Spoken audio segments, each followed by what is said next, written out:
Excellent.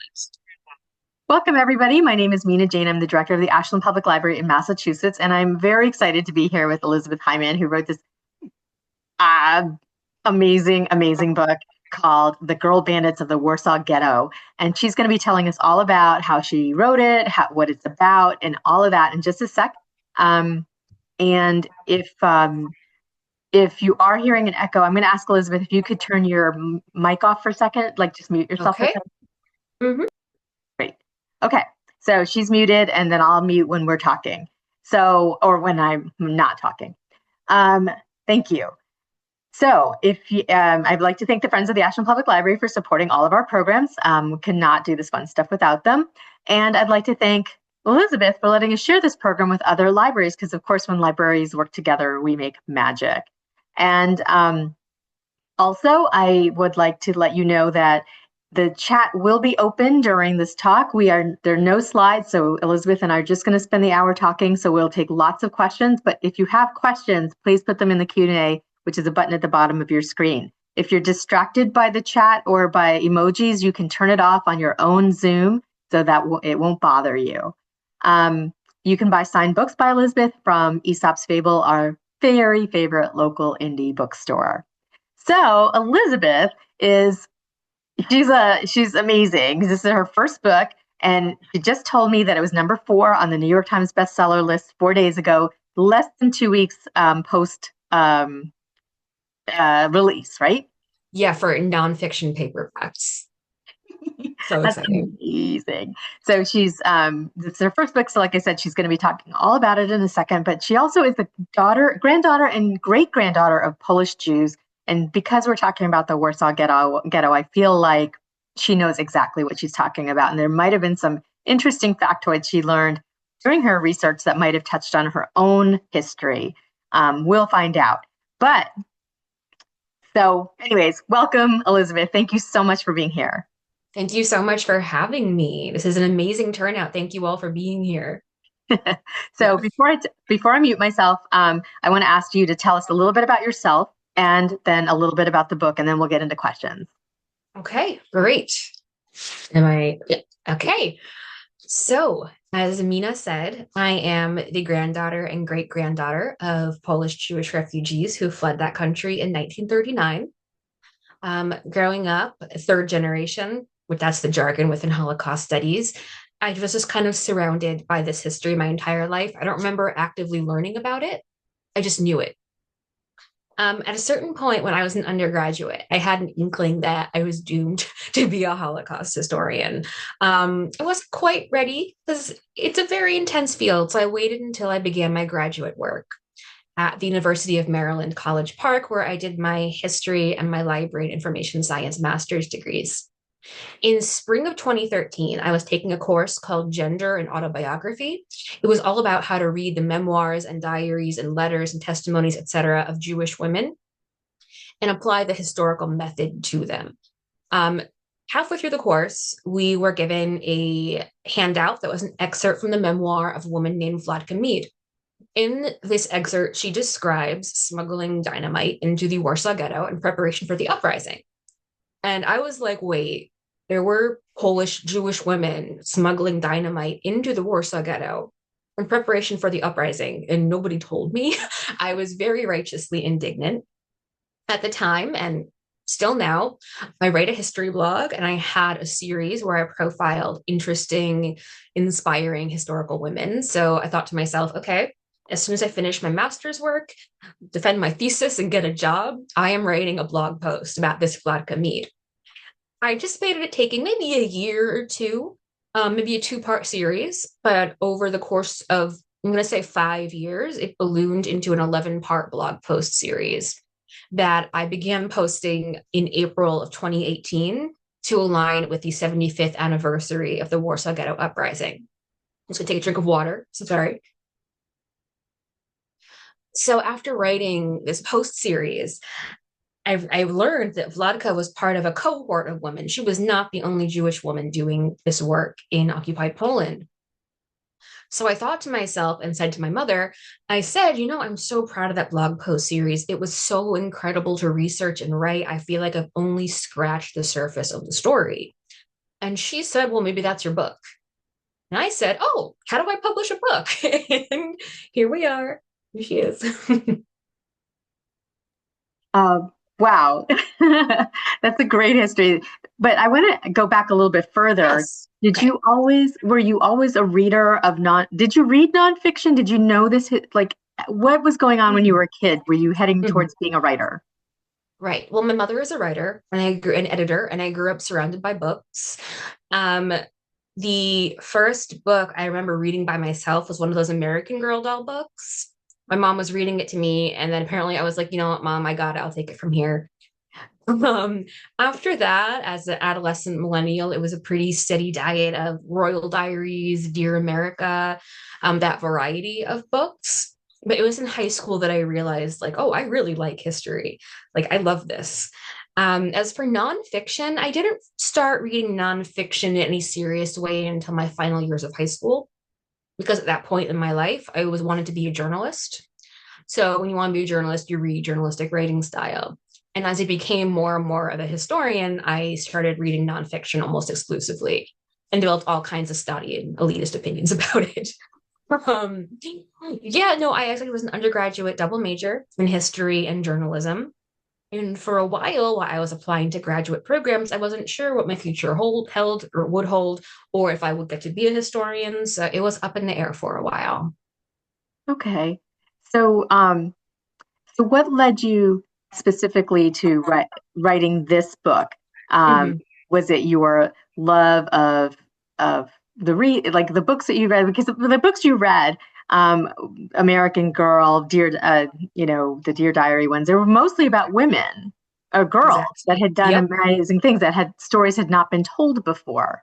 That had experienced history in ways that have not yet been told. Exactly. So I mentioned that righteous indignation I felt in that class. And that righteous indignation stems from 80 years of cultural production of art, novels, and sculptures about the Warsaw Ghetto Uprising in which no women are present. Or if they are present, they're depicted as being acted upon. For anyone who has been to the former site of the Warsaw Ghetto, there is a sculpture there by Nathaniel Rappaport, and it depicts the heroes of the uprising. And it's mostly men depicted as these great, larger than life biblical heroes. There's one woman on it, and it's a breastfeeding mother. Now, don't get me wrong, there were breastfeeding mothers in the Warsaw Ghetto and hiding in the bunkers underneath the ghetto. But the woman in that statue is clearly victimized and acted upon, and that's the woman he chose to depict in the context of the heroes of the Warsaw Ghetto. And I learned that there were women who were commanders equal to those men. One of the most famous names to come out of the Warsaw Ghetto Uprising is Mordechai Anielewicz. He was the main commander of the Jewish Fighting Organization, or the ZOB for its Polish initials. And Zivia Lubetkin was the only female commander. And on the eve of the uprising, Mordechai had a complete meltdown, which is understandable, in the command bunker at Mila 18. And it was Zivia who sat there and comforted him and did that emotional labor and made sure he was okay. So far from being acted upon, these women were the backbone of the resistance and constant sources of strength to the men.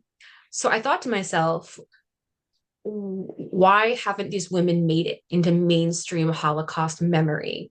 Most of our canonical voices of the Holocaust are men, with Anne Frank and her own unique experiences. So, my driving force in writing this was to correct a void in historical memory. Now, when historians write for other historians, they're writing to create and critique knowledge, to make an intervention in the field and how they talk about the field and create, construct, deconstruct knowledge. That's not what I'm doing with this book, because scholars, the Holocaust scholarly community, they know about these women. Mhm. They've written books about these women. I actually thank them in my acknowledgments because I build on their amazing work. So I'm not writing to intervene with historians or the academy. I'm writing to intervene with the general public and how they remember and imagine the Holocaust. Mhm. Okay, so let's go back a little bit and make sure that we all are on the same page on Of what the course. history is. So first of all, what is the Warsaw Ghetto Uprising? So, beginning in 1939, when they invaded Poland, the Nazis began to cloister off, so to speak, all of the Jewish communities of Poland in what would eventually become ghettos. Now, these ghettos were not murder camps, they were not death sites. They were holding pens in which circumstances were such that death was likely to happen, whether it be by starvation, disease, or exposure. But it wasn't until late 1941 that Hitler's policy towards the Jews of Europe became one of extermination. So, for a while in these ghettos, the Jews knew that things were very bad and that death was a constant probability, but they didn't have any inkling that they were in the middle of the Holocaust. How could they? So, in each of the ghettos were youth groups. Now, in 1930s Europe, political youth groups were huge. If you were between the ages of 10 and 21, you were part of a political youth group. And the same holds true for interwar Polish Jewish youth. They were part of a youth group attached to a political or ideological group. And this generation, they were dedicated to their youth groups. They saw these groups as their second homes. So as we saw Hitler sealing off the Jewish communities of Poland, the youth groups started out sending female messengers, pardon me, to the various Jewish communities throughout Poland to keep track of members, to make sure everyone was okay and alive and had food to eat. As ghettoization ramped up and happened, these youth groups inside the ghettos were resisting from the very beginning, but it was not militarized resistance, it was cultural resistance. So they would have illegal underground high schools, underground newspapers, underground lending libraries, cultural nights, theater, concerts. So they'd play forbidden music. That was cultural resistance. And it was extraordinarily important to them. It was only in mid-late 1941, after Hitler began his invasion of the Soviet Union, and his policy went from oppression to genocide, that young women started witnessing massacres all along Poland and Lithuania. Those young women were part of these youth groups and were already messengers, and they brought news of these massacres back to the undergrounds in the ghetto. And a lot of the older official ghetto authorities didn't believe them. They were like, you're crazy, you're being hysterical, this could never happen in the center of Europe, the rest of the world would never allow it. You're just trying to make everyone panic, please get out. So a lot of the older Jewish authorities didn't or couldn't believe them, but the youth groups did. And it was via this information that they realized, okay, we're in a battle for our existence. We can't keep having concerts in high schools and cultural nights. We have to learn how to fight back. Mm-hmm. And that fighting back began on April 19th, 1943. That was the Warsaw Ghetto Uprising. Now, when they rose up, they didn't rise up with the intent or expectation that they would win or be victorious or live through it. They rose up because it was very important to them that the rest of the world see that they were Jews with dignity who would not go to death quietly. They wanted the rest of the world to understand that they were people who would defend themselves even in their death. It was for the honor of the Jewish people, so to speak. Now, obviously, the Germans did subdue the uprising, although they had some pretty intense combat for about a week. And even though the uprising was crushed in, I'm going to say, mid-May 1943, bits and pieces of fighting continued on through at least October of that year. So it was a long, drawn-out process, which succeeded in making the Germans take it seriously. They're like, oh, okay, well, the Jews are doing something. Let's get a couple of guys in there. And later that first day, they were like, okay, they have good guns. They're trained. I don't know how they got these guns or who trained them, but we need tanks. We need auxiliary troops. We need lots of guys in here. So they took it seriously, which I think for the underground was a win. Mm-hmm. Wow. That's, it's just, you hear these things, but it's just so awful. Let's go back. Let's go back to the women that you've been writing about. How did they contribute to this uprising? I know you said they had really good weapons. I know that one of the women was bringing in dynamite and explosives. So let's talk about her first. Okay, that's Vladka Mead. Hmm. She was a member of a Bundist youth group. Bundism is a very complex ideology, so I'm going to try to make it as simple as possible. Bundism was a form of Jewish nationalism, which deliberately and overtly, how do I put this? They rejected Zionism and saw the Jewish nation as having to exist wherever Jews were in concert with the native population working class. So it was a Jewish nationalist, pluralistic socialist movement. And if that sounds confusing, it's because it is. It's a very complex movement. Fascinating. So, because she was a Bundist, Vladka was working class, fairly assimilated. She spoke Polish and Yiddish. And she, like the rest of the women, began as just a messenger to other Jewish groups. In the ghetto, she supported her family by trading on the black market. She taught in underground high schools and arranged cultural nights. She was alerted when the Jewish Fighting organization was formed officially. And in 1942, she was selected by leadership to escape from the ghetto and run missions on the outside from the Aryan side. Her missions were mostly in the vein of acquiring weapons and getting them into the ghetto. Then there's Zivia Lubetkin. She's amazing. She's the only female commander of the Warsaw Ghetto Uprising. Politically, she was a Zionist socialist. So, in her eyes, the answer to anti-Jewish oppression in Poland was to form a commune and relocate to a kibbutz or commune in then Palestine. So that was her political vibe. She was already very much a leader in her own youth group that was Dror, again, Zionist socialist group. She was taking charge of large portions of movement work even before the invasion. When the invasion began, she couldn't run missions herself because she had very distinctively Jewish features, and Poles could recognize those very, very easily. In the ghetto, she took charge of coordinating aid work, liaising with the official Jewish authorities, which was called the Judenrat, the Jewish Council, which was put in place and answerable to the Nazis. They did their best with what they could. They weren't bad guys. They're often mischaracterized as being betrayers of their own people. They weren't.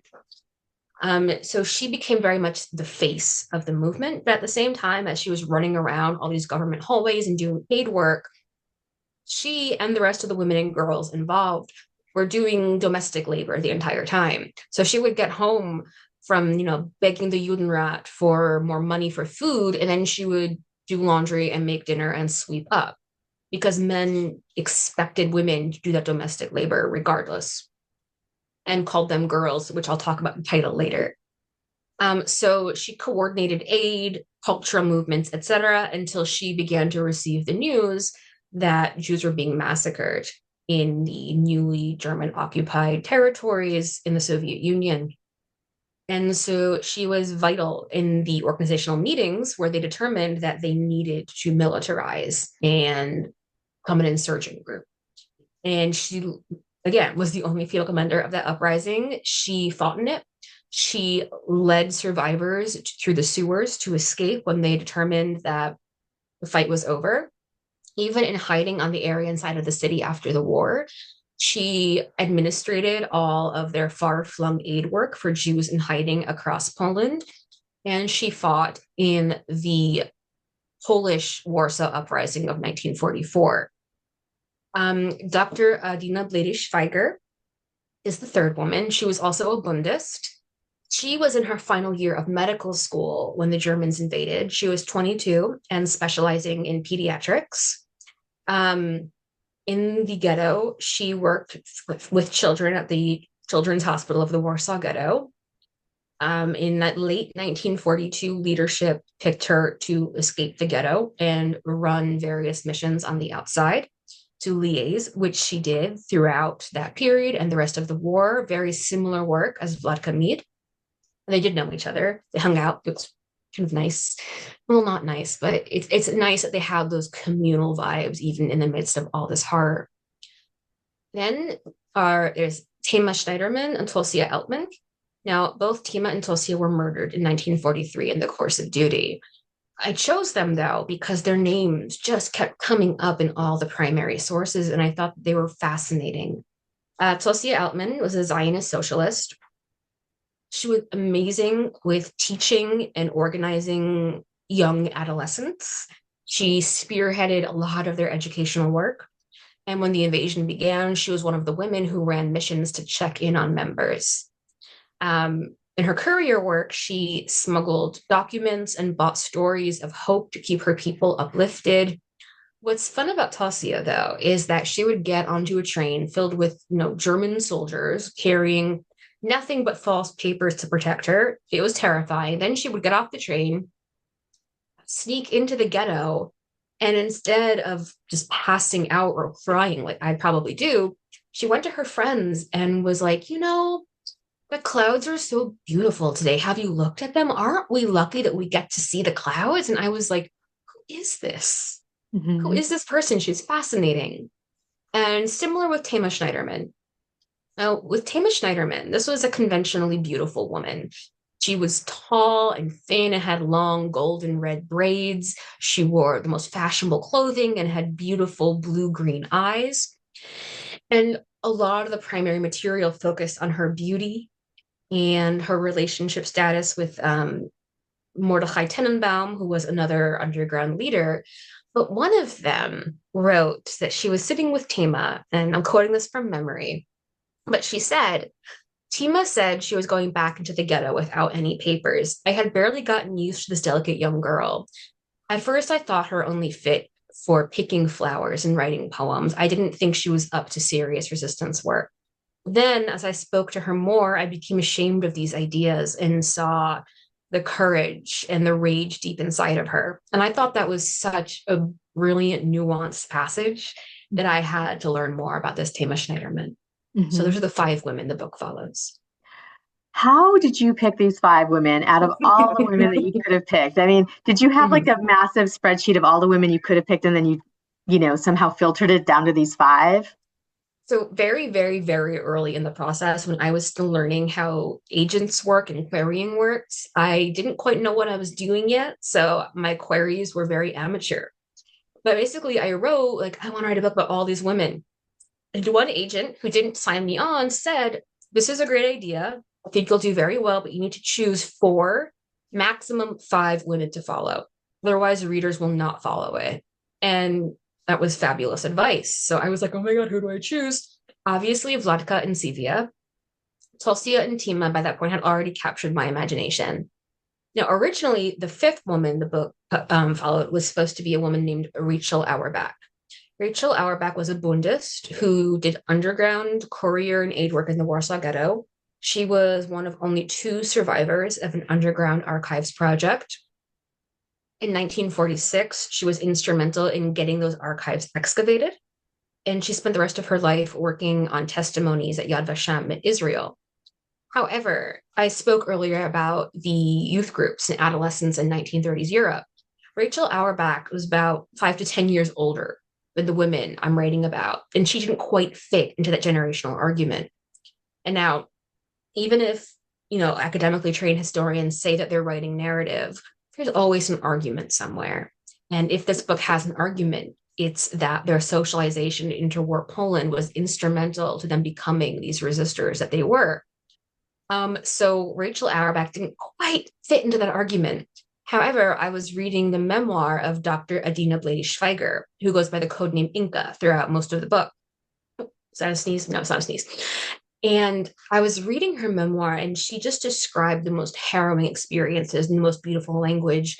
I don't want to get too dark on this program, but she described how she handled it when she was working in the hospital in the Warsaw Ghetto while the Nazis were actively coming into the hospital and taking patients out and putting them on the deportation trains to Treblinka. She had to make some impossible choices, and just reading how she spoke about those experiences was so moving. I thought, okay, she's number five. I have to switch Rachel out, unfortunately, and I'm putting Dr. Schweiger in. Mm-hmm. Yeah, you really hit kind of all the major channels right? That Mhm. women were really supporting the cause with. I mean, Mhm. medical, commanding, running, even like Yep, yep. your beauty. Smuggling, arming, weapons, recon, all of it. Tulsia Alton was actually making phone calls to command on the area inside of Warsaw while the uprising was going on. There was like two working phones in the entire ghetto, and she was making coded phone calls off of one during the fighting. I just am so in awe of them. Well, we're nothing if not resourceful, right? Right? Yeah, exactly. So let's go back to your comment about the girl comment. Like, what does that Mm. mean? Okay. So the title is The Girl Bandits of the Warsaw Ghetto. And while no one has said it directly to me, I do see some people seeing the girls title and being like, okay, that's not very feminist. And I agree with them. And that's why I chose it. Because these women would spend entire days doing aid work, smuggling weapons, writing up plans, sitting in meetings, um, learning how to sharpshoot, learning how to clean their guns. And then their male colleagues, their comrades, would expect them to make dinner and do the washing and do the laundry. And in their memoirs and in speech and interactions, they refer to these women collectively as the girls. Now, from our contemporary standpoint, we can look at that and be like, oh my God, what? But, we're looking at a society with pretty strict patriarchal gender roles. However, even though these were strict gender roles, and it wasn't unquestioned patriarchy, I'm not sure that there was misogyny. Sexism, yes. Gender roles strictly enforced, yes, but not misogyny. So when these men were calling these women girls, we can look back and say, oh, that is sexist, that's misogynistic. At the time, it was just the unquestioned way of talking about female comrades. At the same time, Hitler referred to any subhuman who resisted him and his troops as bandits. So I was like, well, they're not girls, they're women, and they're not bandits, they're resistance fighters. If I put girls and bandits together, it subverts both of those kind of dehumanizing names and gives them a new identity that speaks to how brave they were and how hard they worked. Hmm. Wow. Um, you're amazing. You're really the way that you've Thank you. explained this story from like nuts to bolts is just so fascinating to me. I have a couple of questions about other books just to see if you've read them and if there's some correlation here. So David asked, were there women depicted in the book Mila 18 by Leon Uris? Most of the women in Mila 18 are love interests and girlfriends who are victims as opposed to actors. Now, a lot of the women who were fighting and who were in Mila 18 were in relationships with the men, but they were also fighters. In fact, throughout the book, I deliberately refer to men as being like Tama's boyfriend, Sivia's boyfriend, and not XYZ's girlfriend, because in my book, women are the primary actors and women are acting with agency. But don't get me wrong, there are plenty of men in this book as well because they did important, harrowing work. I don't call them the boys. They're there, but I'm talking about the women. Those men are their boyfriends, not the other way around. Well, that's something I really liked about this book, though, is that you never minimized anybody's contribution Mhm. to this uprising. You know, they were all important in their own ways, but it didn't minimize the women's work, the women's, contribution, I'll say, versus work. Absolutely. I mean, it Versus, matters that they were in Mila 18 and they were fighting and they were terrified, and then they went and made dinner for everyone. That Mhm. matters. Yeah, yeah. There's just that was the expectation, and they did it. You know, like Yeah, it they was, did it. yeah. They did it. They're like, okay, this makes sense. I'm going to shoot a couple of Nazis, dodge some bullets, run out of a burning building, then I'm going to come make everyone dinner. Yeah, I mean, isn't Yep. that heroic too, that they kept the home It fires burning on top of is. everything else? Honestly, it really, really is. I'm reading some of these primary sources, and it's like, oh, I smuggled in some grenades. Then we had a jolly time trying on Nazi uniforms, and the boys wanted dinner. It was not even sure how to quite verbalize what it was like, but it was something. Um, I don't know if you've read the book, The Women of Arlington Hall. It's by Jane Healy. It's historical fiction. It's not Mhm. nonfiction, but it's about these women who were code breakers, also in World War II, and they lived in Bletchley? Arlington Hall. Yes, Oh, exactly. yep, yep. Yeah. And And that's the thing about, this story and a lot of literature we see coming out, because across Allied Europe and resistance movements in occupied Europe, um, and Asia, there were women behind every single operation, every single resistance group. The Special Operations Executive, which Churchill was an underground group Churchill instructed to go and set Europe aflame. A lot of the male fighters are famous, but there were just as many women as men who were blowing up trains, having secret radio connections and hookups, running missions. So, in talking about World War II and the Allies and resistance, there's a woman behind almost every single man who already has a biopic and, mm, 87 best-selling nonfiction works about them. And that's not a bad thing. Men deserve those, but so did the women. absolutely. Um, and Eliana writes that finding food to make dinner was another project. It wasn't just, Mm-hmm. oh, Mm-hmm. look, there's lots of groceries here. Yeah. Um, Martin wants to know, how did Sylvia become a commander in a patriarchal society? Zivia, um, she was just a force of nature. From the very beginning of her life, she was just a powerful woman. And again, while this was a strict patriarchy, it had some weird gender roles. For Eastern European Jews, it wasn't simply women stay in the kitchen and men go to work. It was actually kind of opposite of that. In traditional Eastern European Jewish society, these weren't always, how it worked. These were the ideals.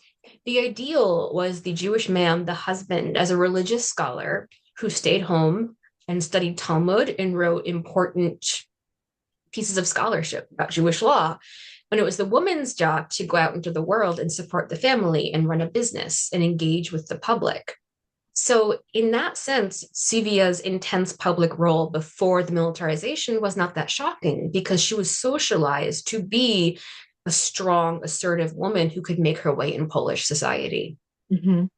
And Sandy has a question that I also have, about how women are so often underestimated. So her question is, did these women get to do more daring, risky things and go undetected because the Nazis didn't think that they were formidable and they didn't have Mm, agency? that's a great question. You know, it started off with women as the couriers and the ones running this information because in 1939 the Germans were picking up any man they could find for labor camps and labor work, but not women. Also, if you're a Jewish man and a Nazi intercepts you and wants to know if you're Jewish, at this point in history, all that Nazi had to do is tell you to drop your pants. And if you were circumcised, they would know. Women had nothing on their body to show that. And because of those gender roles I spoke about, they had grown up in Polish schools. They knew how to speak Polish without a Jewish inflection. They knew the culture. They knew the social register to speak in. They knew how to pray like Poles. So they were already prepared to blend in. However, you did have to have Aryan looks, so to speak.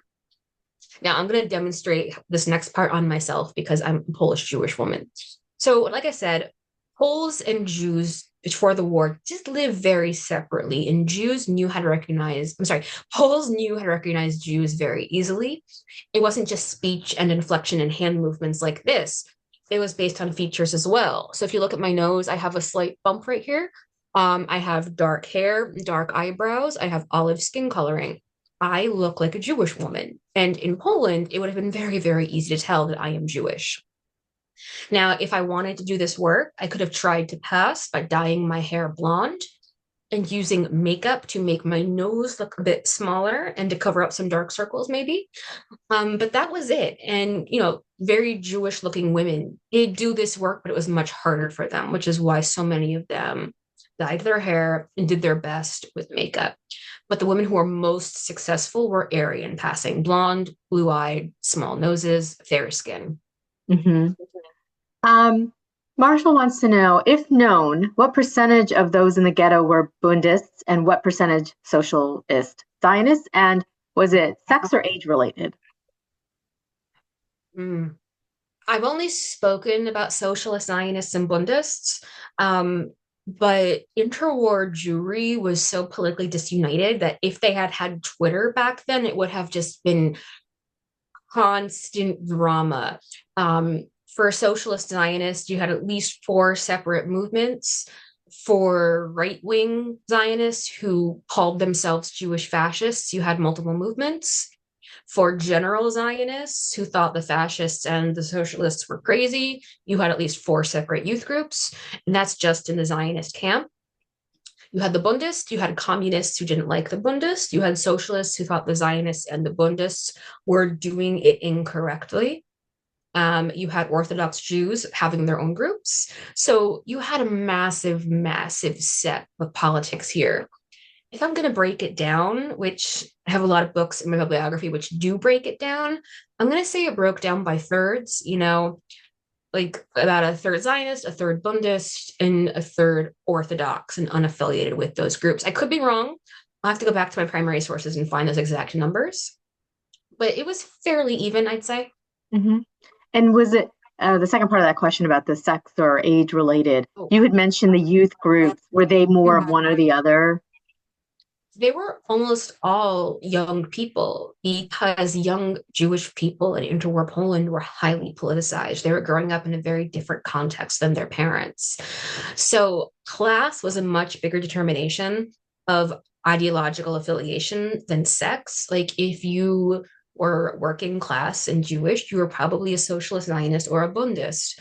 If you were from a very well-to-do family, you were not necessarily affiliated with any group, and you're probably a general Zionist. It also delves into what languages they spoke. If you were a Zionist, you probably spoke Hebrew and some Polish. If you were a general Zionist or not affiliated with any Jewish movements, you probably spoke Polish. If you were a Bundist or in one of the socialist groups, you probably spoke Yiddish and Polish. Mm-hmm. As for older adults, they were certainly in the groups, but they didn't approve of all this political activity. They kind of thought it was embarrassing and unseemly. So it was far less about gender than it was about age and generational differences. Interesting. I missed this question earlier. What sets this book apart from Judy Battalion's Light of Days or The Avengers by Rich Cohen? I have not read The Avengers by Rich Cohen, but I have read Light of Days. I actually had lunch with Judy back when we were both living in the city. So I can speak the differences between mine and Judy's book. Judy was coming from the same place when she began her writing. She had been researching just Jewish women in Poland during the war, and she came across a courier woman named Reina. And I think she had a similar reaction as I did. Like, why didn't I know about this? I am so righteously indignant.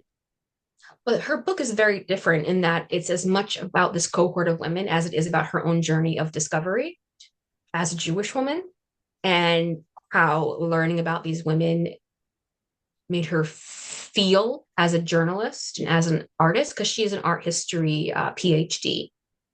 So the book is equally about the women and her own experience, which I have complete respect for that. I mean, my own experience doing this research was quite profound, but I was writing it as a strict historian. So my own point of view and my own experience is very much not part of this book. And I use the parts of the book that I think will be taken up with my experiences to just do a very deep dive into the context of these women and their actions. Mm-hmm. Madeline asks, when you speak of Aryan district, are you referring to the majority Christian areas? Did the women in the ghetto have any links to the groups of Christian women resistors, such as those who hid Jewish children and the famous list keepers? Who sold them weapons? Polish Christian resistors? What are the links there? So Jewish women, part of their work on the outside the ghetto, which they all refer to as the Aryan side of the city, part of their work was rescuing children inside the ghetto and placing them with Gentile families. So in that respect, many, many Polish women helped, including Polish women who didn't really care for Jews. They thought children were innocent and could be converted, which didn't matter as long as the kids were alive. So I'm like, you know what? If you want to convert the kids, what matters is that they're alive. Mm-hmm. I'm not going to be splitting straws right now. In terms of weapons, the weapons did come from a lot of the Polish underground groups. There were two main Polish undergrounds, the Armia Krajowa and the Armia Ludowa, I believe. I'm still getting my Polish pronunciation down. One was more socialist in nature and one was more nationalist. The Armia Krajowa, which was more nationalist and right wing, while individual members varied, there was more anti-Semitism in their ranks than in the Armia Ludowa, to the point that sometimes AK members would shoot Jews instead of the Nazis they were both theoretically acting against. The Armia Ludova was not completely clear of anti-Semitism, but they were much more willing to work alongside Jews. However, when it came to the weapons, it was much more about class and capitalism than it was about caring about Jewish people. Let's say you're part of the Polish underworld and you came across a really great gun, and an underground Jew says, "Hey, I'll give you 4 cartons of cigarettes for that gun." Cigarettes were what they used as currency. They didn't care about helping Jews or saving the Jews. They wanted to make a profit. And so a lot of the interaction between the Warsaw Ghetto and the Aryan side was financial in nature. A lot of smuggling, huge amounts of black market activity. In fact, there was even an infrastructure in place to help Jews, between Jews and Polish guards and Polish smugglers, to basically assist Jews coming in and out of the ghetto. So Mm-hmm. it was very porous. And there was a good deal of work between the Polish and Jewish undergrounds, and also a great deal of acrimony. Mm-hmm. I'm going to ask a couple questions about the writing of this book. Okay. Susan asked, how long did it take you to write? I'd also like to know how long you were researching it before you actually put pen to paper. I'm going to say I started researching it in earnest in about 2015 for the post series, the blog post series. It was in 2018 that my mom said, maybe that's your book. So I'm going to say I was researching this pretty much nonstop since 2015. Mhm. I got the book deal in 2023. So almost 10 years before the writing began. Wow. Well, that means to me like you were so dedicated to writing it because I that's a just, lot. I felt like I had to. Like now that I had this idea, I had to get it out Mhm. and make it the best version of it I possibly could as a trade historian. Mhm. And how long did it take you to actually write once you had all of your research down? Um, about 2 years, Oh, maybe a year and a half. When you're writing, you're so in the zone and just focus on it that it's hard to actually notice how much time passes. mhm. I refer to it as my writing hole. So a Mhm. friend will say, "Wait, you didn't know that I got this new job?" And I'd say, I was in my writing hall. I'm so sorry. Tell me again." Yeah. Had you already sold it before you wrote it? So I had done a lot of the research and prep before I got an agent. Because again, it was 5 years between, oh my God, this is a book, and oh my God, I have an agent. So I did a lot of work during that period, and actually a lot of my choices came from the input of agents who had said thanks but no thanks, but had given me personalized feedback. So that really helped me as a historian writing for general readers, to trim and focus my narrative. Mhm. And you've told us a little bit of an overview of the 5 women you wrote about. But what is the format of the of your storytelling or your writing? Mhm. Right. So, this is going to sound a little bit weird and silly, but growing up, and still actually, my favorite books are Trilogy by Philip Pullman. Mhm. The Golden Compass, The Subtle Knife, and The Amber Spyglass. I still read them regularly. And his way of switching viewpoints and introducing shocking events and completely normal prose really influenced how I handled points of view switches in this book and changes of setting inside this book. Obviously, these are real women. These are not characters. I'm not telling a story. I am writing narrative history, but Philip Pullman's own management of plot lines and characters and presentation really influenced how I chose to present these stories, Mhm. which again is not maybe an expected answer, but It worked for inspiration me. comes from where it comes. It really did work for me. As to ask, can you tell us about some of the primary sources that you used? Mhm. The vast majority were memoirs, published and unpublished, diaries, letter collections, testimonies. It's a pretty simple answer, actually. I didn't use newspapers, legal documents, organizational papers very deliberately. because I decided this was a narrative about the women and their action, not about their larger context. I included necessary context. I made an active choice to make this a history of simply the women and their narratives, not the wider Warsaw Ghetto, and not the wider Warsaw Ghetto Uprising or resistance groups. Mm. Well, you have to make those choices. Otherwise, your book will be like 10,000 pages long. It would be dissertation, which I would love for it to be a dissertation, but a version of it. I'm so sorry, a version of it to be dissertation one day. But this is not a dissertation, so I had to make those choices. I'm getting Would so you? excited. I'm talking over myself. That's okay. Would you consider writing a book about the women, with the women that you did not include in this book? Would you do a second book? Like a Girl Bandits cinematic universe. That's what my friend Lauren described it as. Oh my God, I would love that. There's so many women who are in the book, but I couldn't give a lot of time to because they weren't the five main women. We did the coolest stuff that some of which was had to just not be included in this book. So I would love to write like a Girl Bandits part two. Hmm. Maybe I'll get to do that. I don't know. That's a conversation for further down the line. Um, but there's so much more material I'd be thrilled to write about. Yeah. Amy asks, how many of the women, the five women, I think you're asking, survived the uprising? And it sounded like at least two died during it. Mhm. So Tima Schneiderman was murdered during an early bout of fighting in January 1943, and Tosia Altman was murdered under somewhat unclear circumstances in May of 1943. The other three women, Vladka, Zivia, and Adina, all survived. Hmm. Do they have descendants? They do. I actually spoke with Vladka Mead's son and daughter-in-law at the very beginning of this project. Dr. Schweiger, I know, has grandchildren, and Sivia's family is very well known in Israel. I believe there are many grandkids and great grandkids. I did not speak with them directly, but I did speak with Vladka's family. Oh, that must have been chilling. We were speaking as academics. So while it was chilling and moving, it was also very, well, you need to look at the youth groups. They were very beautiful. Their beauty mattered. So a lot of it was very just educational. Um, Dr. Stephen Mead is his name, and he's very much been a part of his mother's educational Holocaust work. So it makes a lot of sense that our talk was less emotional and more about the very roots, these women and their action. Hmm. Have you found that there's these kinds of stories at the Holocaust Museum?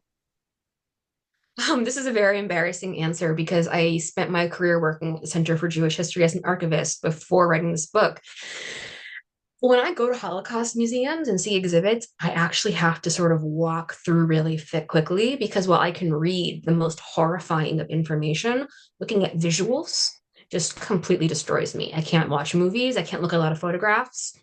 I can look at footage from the 1940s if I have to, but audio visual presentations really just destroy me. So I haven't. In fact, I've joked that if, someone is interested in optioning this for a movie or mini series, I'd be too terrified to watch it. So that's my answer about Holocaust museums. Um, Based on sort of unofficial conversations with friends in archives and museums around the world, I know that there are exhibits about these women.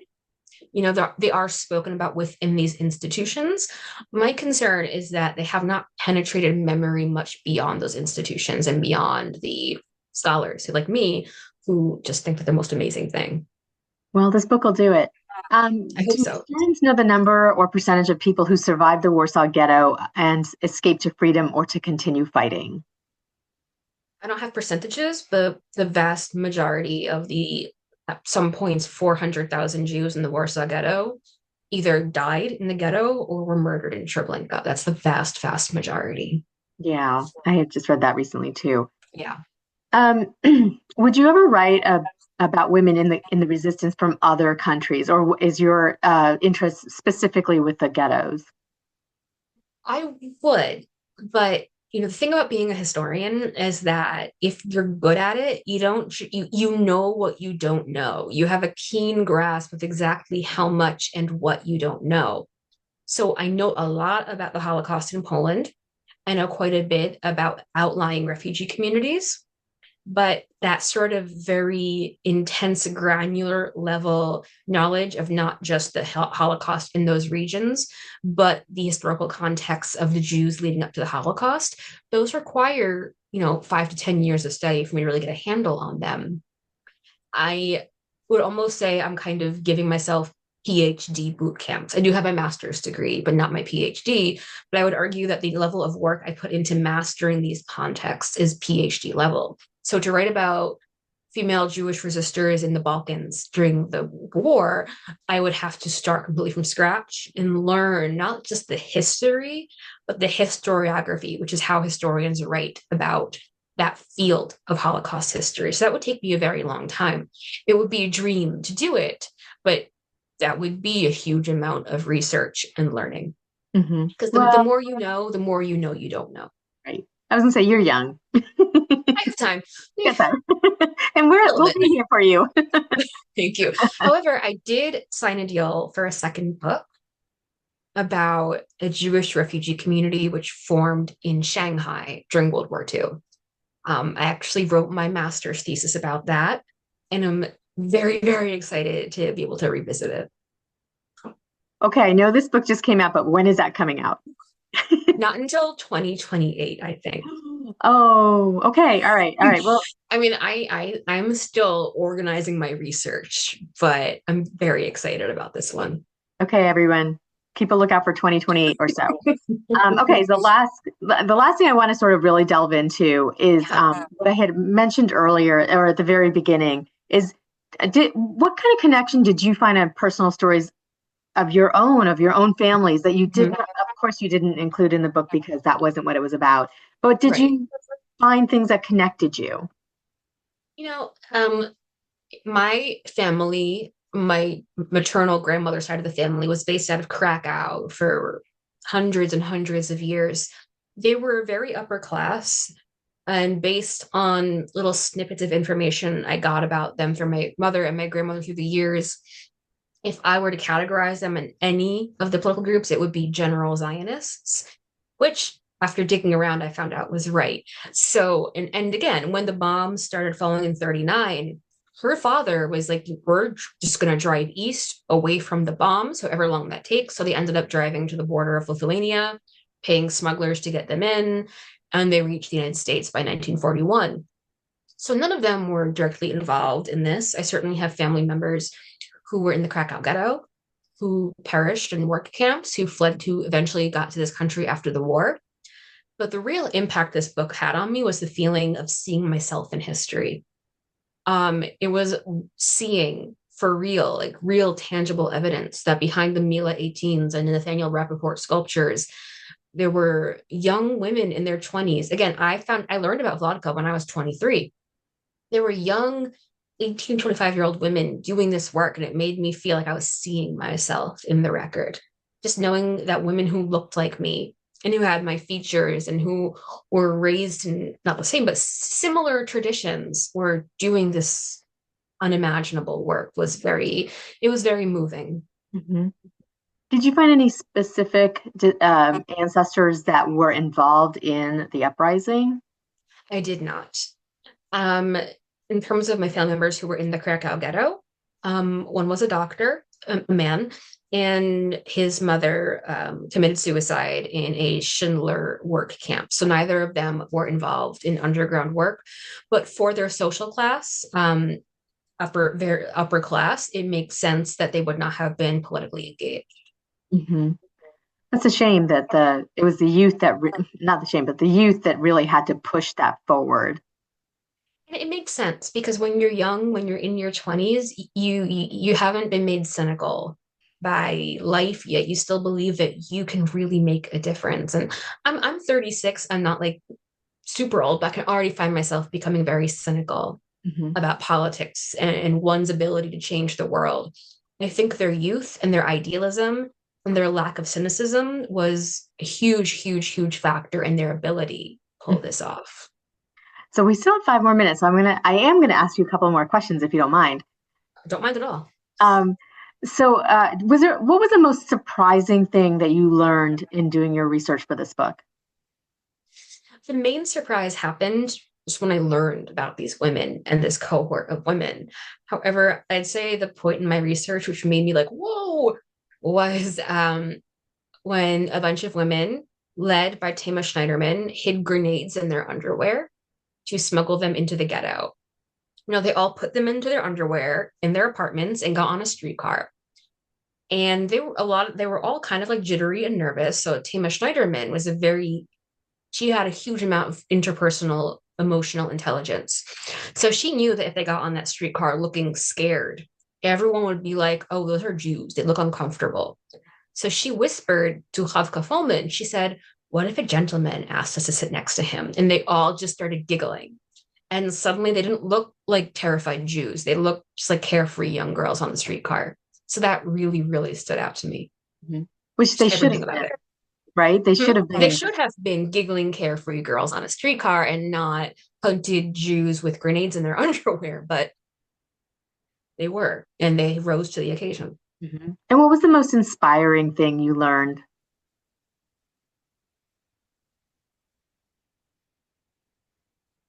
You know, I'm going to default to just simply the knowledge they existed because that knowledge of their existence and their action is inherently inspiring. But, the context in which they were acting is not inspiring, it's devastating. There's no happy inspirational bow to put on it. So for me, the inspiration was in discovering them and their action for the first time for myself. Mm-hmm. And just hearing your stories, I'm so inspired by the fact that they not just existed, but they did take that extra step of being resistors, right? When it was so dangerous.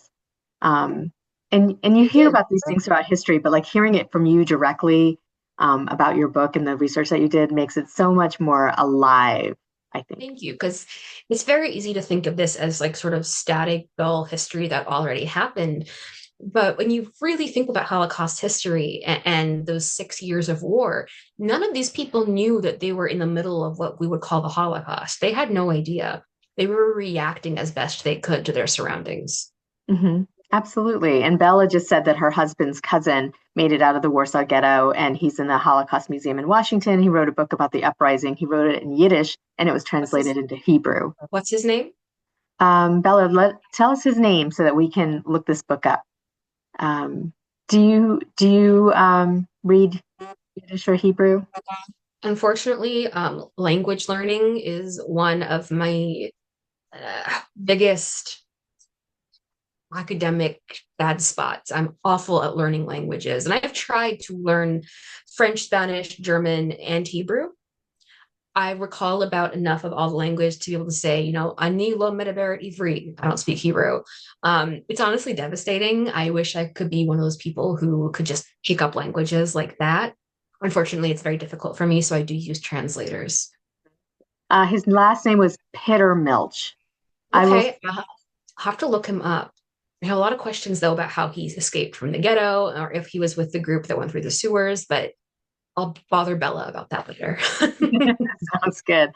Oh my gosh, this has been so fascinating, Elizabeth. Thank you so much for being with us tonight. Thank you. I do love talking about this book. And if I seem inappropriately happy talking about the Holocaust, it's because I'm just so thrilled that this book is out and you guys are reading it. That's where the joy is coming from. Yes. Well, it's a story that it's a history that shouldn't be under the rug, swept under the rug. Exactly. So thank you for bringing it to light. Thank you for sharing it with us. And thank you for having me. I hope you have a good slight break and then you're back at it and you can see Elizabeth. I think you said in Philadelphia? Yes, I'm going to be in Wayne, Pennsylvania, which I think is a suburb of Philadelphia. I have my entire schedule of events on my website, elizabethhyman.com. And then I will be in Virginia Beach the next day. Doesn't sound like a bad trip. It's not bad. And towards the end of November, I'll be at the Miami Book Fair. Oh, excellent. So if any of you in those places or want to travel, definitely check her out. I'll put her website in the recap email I sent to everybody. Thank you all for your wonderful questions. I really thank you. Really helped us, have a very robust discussion. Absolutely. They were fantastic questions. All right, everybody. Have a great night. And Elizabeth, I'll be in touch soon. Great. Thank you all. This was fun. Good night, everybody. Nina.